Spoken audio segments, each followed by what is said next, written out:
সিলেট অঞ্চলে মানুষের খাবারের স্বাদ বাড়ানোর অন্যতম অনুষঙ্গ সাতকরা। দেশে বিদেশে প্রচুর চাহিদা আছে লেবু জাতীয় এই ফলটির, কিন্তু এক সময় পাহাড় টিলায় ব্যাপক চাষাবাদ হলেও পৃষ্ঠপোষকতার অভাবে কমছে এর আবাদ।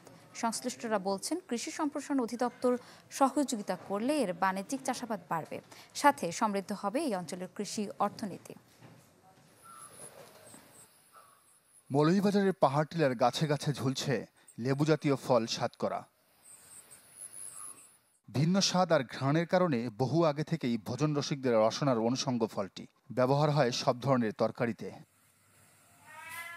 দেশে বিদেশে ব্যাপক চাহিদা থাকার পরও নানা সংকটে দিনে দিনে কমছে সাতকরার আবাদ।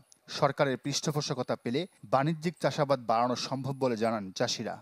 সাতকরার লাগে আমরা এলাকার মাটি খুব উপযোগী মাটি আছিল। আমরা যদি মনে কিছু চারা এবং পরামর্শ সাহায্য আমরা যদি সরকার থেকে হেল্প পাইতাম, তাইলে আমরা আবার বাগান করিয়া দেশের বাইরেও দিতাম পারতাম, দেশের বাইরেও আমরা রপ্তানি করতাম। বিদেশও চালা নয়, এমন সময় দেখা গেছে তুকাইয়া আইও ইয়তাকে ইনপুটের ব্যবসায়ীরা ইয়া তুকাইয়া নেয়, দেখা গেছে 150 টাকার মাল 300 টাকা দিয়ে আমরা তাই নিছে।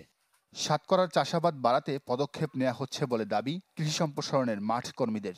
আমরা বিভিন্ন ধরনের ট্রেনিং, মাঠ দিবস, পাশাপাশি উঠান বৈঠক এবং প্রদর্শনীর মাধ্যমেও কিছু আমরা সাতকরাকে প্রমোট করতেছি। এখানে আগে প্রচুর গাছ ছিল, এখন বিভিন্ন কারণে এটার পরিমাণ কমে গিয়েছে। এখন বলতে গেলে এটা পুরোটাই আমদানি নির্ভর। কোনো কৃষক যদি চায় তারা সাতকরার বাগান করবে, সেক্ষেত্রে আমরা কৃষি অফিস তাদেরকে চারা, সার এবং পরামর্শ দিয়ে সহযোগিতা করব। সাতকরার চাহিদা বেশি, একই সাথে লাভজনক। আগ্রহী চাষিদের সহায়তা করা হয় বলে জানান কৃষি কর্মকর্তা। বিভিন্ন প্রকল্প চলমান আছে, এই সব প্রকল্পের মাধ্যমে আমাদের সাতকরার কিছু প্রদর্শনী আমরা দিয়ে থাকি। তো আমরা আশা করছি যদি আগ্রহী কৃষক থাকে, অবশ্যই আমরা তাদেরকে এই সাতকরা চাষের আওতায় নিয়ে আসব। এবং যেহেতু এটা লাভজনক একটা ফসল, এবারে চাহিদাও আছে দেশ বিদেশে এবং ঢাকা সহ বিভিন্ন অঞ্চলে, অবশ্যই এটা আমাদের আবাদ বৃদ্ধি পাবে। 19 শতকের গোড়ার দিকে সিলেট অঞ্চলে শুরু হয় সাতকরা চাষ। পুষ্টি সমৃদ্ধ ফলটিতে আছে প্রচুর পরিমাণে ভিটামিন সি, ক্যালসিয়াম ও ফসফরাস।